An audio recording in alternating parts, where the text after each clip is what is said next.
लाहौर में safari road Dravid में firing से हेड कांस्टेबल जाँ बहक हो गया। मकतूल ड्यूटी करके घर वापस जा रहा था।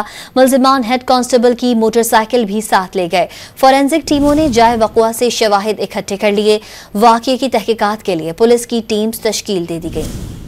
लाहौर में सफारी रोड ड्राविड में फायरिंग से हेड कांस्टेबल जाँ बहक हो गया। मकतूल ड्यूटी करके घर वापस जा रहा था। मुल्जिमान हेड कांस्टेबल की मोटरसाइकिल भी साथ ले गए। फोरेंसिक टीमों ने जाए वक़ुआ से शवाहिद इकट्ठे कर लिए।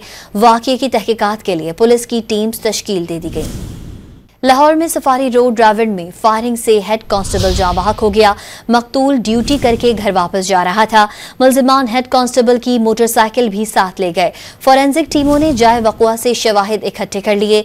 वाक़ये की तहकीकात के लिए पुलिस की टीम्स तश्कील दे दी गई।